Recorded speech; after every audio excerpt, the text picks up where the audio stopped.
Hi, Governor Bush. Thank you so much. This is a richly substantive conversation. I'm Elisa Massimino with Human Rights First.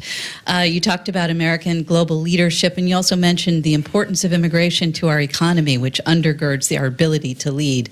I was privileged to serve on that task force with you on immigration, and I was struck by the quick convergence of opinion around the importance of refugees to our country and how it speaks to our values as a nation. You know the most important form of leadership is leadership by example. This week, the Senate's going to debate a bill that would effectively shut down the resettlement of Syrian refugees to the United States, people fleeing Assad and ISIL, caught in the middle, and also Iraqis who helped our military when we were over there. In a time when we are facing the largest refugee crisis since World War II, is America doing enough to lead?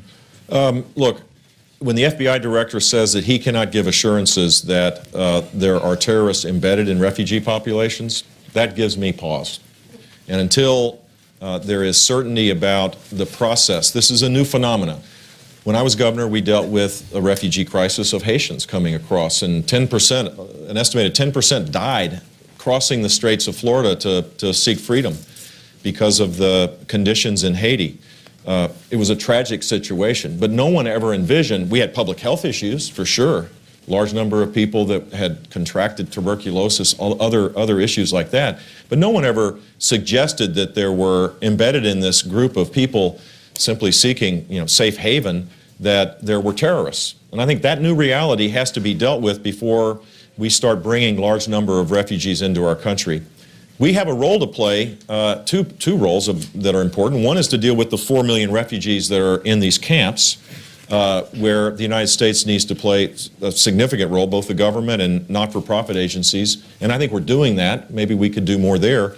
And I think we need to deal with why there is a refugee crisis, which is ultimately where the United States needs to play the constructive role, which is destroying ISIS with a strategy that will bring stability to Syria, which also means it's more complicated because we also have to deal with regime change, because this refugee crisis has been created principally by the barrel bombing of innocents by the most brutal regime in the world, supported by Iran, which this is why I find this agreement so disturbing. 250,000 at a minimum people have died. 4 million people are in refugee camps.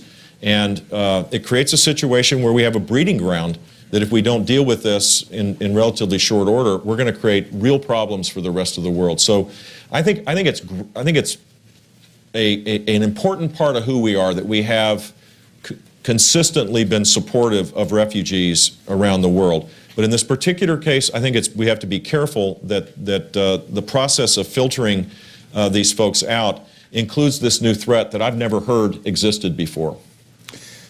I think we can all agree with Alyssa. This has been a very substantive